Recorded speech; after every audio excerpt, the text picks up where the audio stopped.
Hello viewers, welcome to Share Market Training School. I am Shubhecha Dash, 15 years work ex নিয়ে আপনাদের সাথে আজকে present বর্তমানে যে শেয়ার মার্কেটের কন্ডিশন চলছে তার কিছু আপনাদের সাথে গ্লিম্পস শেয়ার করতে চলেছি। এই মার্কেটটা কিন্তু চপি মার্কেটে অনেক ভালো ভালো কাউন্টার এখন আপনি দেখবেন যে ওভার ভ্যালুড হয়ে রয়েছে। তো এই ওভার ভ্যালুড কাউন্টারগুলোতে কিন্তু কোনো রকমে এখন ইনভেস্ট করা যাবে না।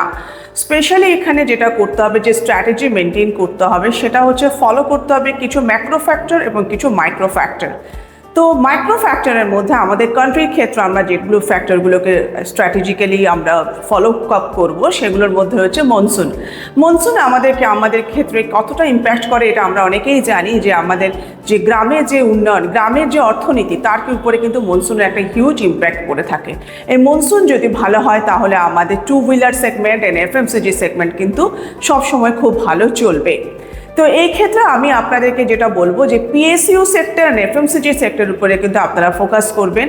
এরকম চপি মার্কেটও এই যে ট্রেন্ডটা চলছে, এই মার্কেটও কিন্তু আমরা দেখেছি পিএসইউ এবং এফএমসিজি মার্কেট কিন্তু ভালো রান দিচ্ছে। এবং ডিফেন্সিভ কাউন্টারেও আমরা কিন্তু ডিফেন্স যে আছে, ইন্ডিয়ান ডিফেন্স যে রয়েছে সেই কোম্পানিগুলোর উপরেও আমরা ফোকাস করব। তো তাছাড়াও আমাদের আরও অনেক রকমের সেক্টোরিয়াল ডিভিশন আছে। আপনি আর আমাদের কোর্সের মাধ্যমে আমাদের জয়েন করলে এই সবগুলো ডিটেলস আমরা জানতে পারবেন। কাইন্ডলি আমাদের কোর্সে জয়েন করুন। আমাদের একাডেমি নাম্বার এখানে ডিসপ্লে হচ্ছে। Thank you for listening.